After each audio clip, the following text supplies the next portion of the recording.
Kita di Malaysia ni masih selamat mempertahankan raja kerana kita masih lagi mementingkan kaum kita, Melayu. Kita melihat bahawa raja itu sebagai pelindung kepada orang Melayu. Jadi yang bukan Melayu, jika membangkitkan isu raja, seolah-olah anti kepada raja.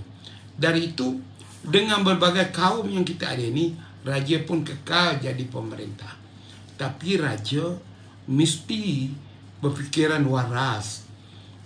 Kita tak patut berlaku satu masa nanti, tak sekarang akan datang, jika rakyat tidak mahu lagi sistem kerajaan Melayu berajanya. Kita tak boleh samakan absolut kita sistem kerajaan beraja macam Brunei. Dia rakyat sikit, satu bangsa, dan kewangan kekayaan Brunei itu diagihkan kepada rakyatnya dengan baik, walaupun rajanya dilihat bermewahan dengan harta. Dan masalahnya pernah berlaku, rajanya sendiri, Sultan Brunei sendiri, memecat adiknya sendiri yang dilihat hidup bermewah, mengkhianati kewangan negara. Ini satu sikap yang ditunjukkan oleh Sultan Brunei akan sebagai raja pemerintah. Maka kecintaan rakyat Brunei dan kepercayaan kepada Sultan Brunei boleh dipercayai. Dari itu, tuan-tuan dan puan-puan, saya tidak bercadang untuk nak cakap lebih dari itu. Tetapi tidak wajar bagi seorang raja untuk nak ugut bahasa yang agak tidak mengikut kehendak perlembagaan, percakapan yang dilihat sebagai anti perlembagaan, iaitu nak keluar daripada Malaysia. Tak ada siapa pun negeri dalam Malaysia ini boleh dikeluarkan dari Persekutuan Malaysia kecuali dengan sokongan 2/3 ahli parlimen di sidang Dewan Rakyat. Jadi janganlah pandai-pandai cakap soal infrastruktur di Johor. Kalau dah sangat banyak duit, dermalah kepada kerajaan. Kalau saya seorang raja pemerintah yang kaya raya, saya beritahu dengan rakyat saya bahawa sejumlah banyak ini income tax saya telah bayar. Saya menyumbang kepada kewangan negara berjuta-juta ringgit. Ya, soalannya, adakah mereka bayar cukai? Itu yang soalannya. Baiklah, jadi saya harap tuan-tuan pertahankanlah institusi kerajaan Melayu beraja ini. Pedulikanlah perbuatan atau sikap seorang daripada 9 raja Melayu ini. Biarlah kita pegang balik kepada perjanjian sempurna dengan demang lebah daun.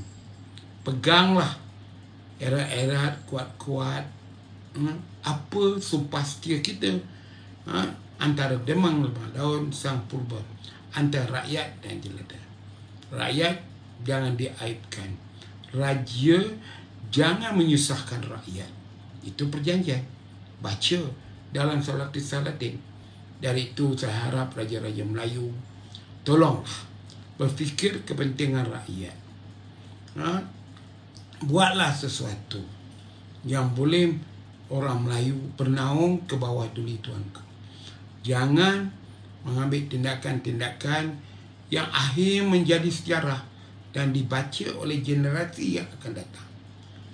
Kita mesti belajar bagaimana kerajaan-kerajaan Melayu di Sumatera, di Jawa, di Ternate, di Makassar, ataupun di seluruh Indonesia digulingkan oleh rakyatnya sendiri.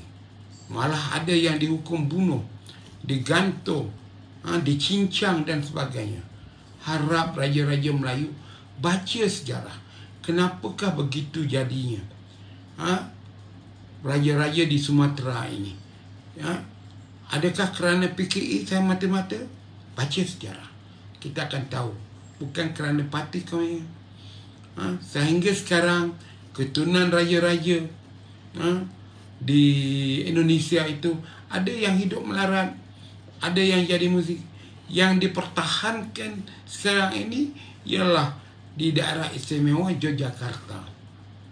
Itulah satu-satunya raja, itu pun bukan raja Melayu, raja Jawa, yang mereka seolah-olah seperti juga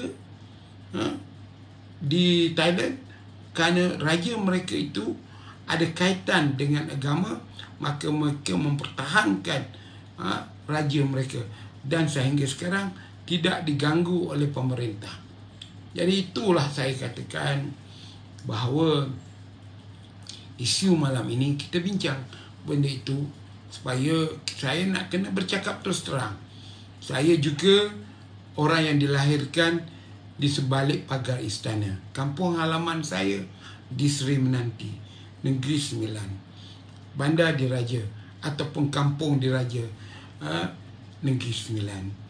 Dan itu saya mohonlah supaya tegurlah. Ini amat membahaya, kerana kabarnya Raja dari Selatan ini bakal jadi yang di Pertuan Agong. Kalau dia tidak ikut sistem pemerintahan melalui 3 tunggak ini, judiciary, legislatif, eksekutif, kehakiman ataupun Dewan Undangan Negeri dan Parlimen yang membuat undang-undang, dan eksekutif sebagai wakil rakyat bagi pihak rakyat untuk memerintah, negara ini akan huru-hara. Ya, jadi jangan kita semua tak berani untuk nak menegur raja. Kabarnya saya diberitahulah, kabarnya raja bercuti bagi anaknya jadi pemangku. Kabar ceritanya dia tengah melihat rumah agamnya di sebuah negara yang baru dibina. Entah dia, entah tidak, saya tak tahu. Tapi pelik juga bagaimana raja ini menjadi raja bagi orang Melayu, mempertahankan kepentingan Melayu, di mana bumi dipijak, di situ langit dijunjung. Tetapi raja buat rumah di luar negara. Ini pun kita tak pelik. Kalau rakyat tak apalah. Jadi kita semua beranilah tegur raja apa keadaan pun. Kedua, saya nak cakap banyak YouTube, WhatsApp, video, TikTok yang minta disiasat berdasarkan kenyataan dalam mahkamah.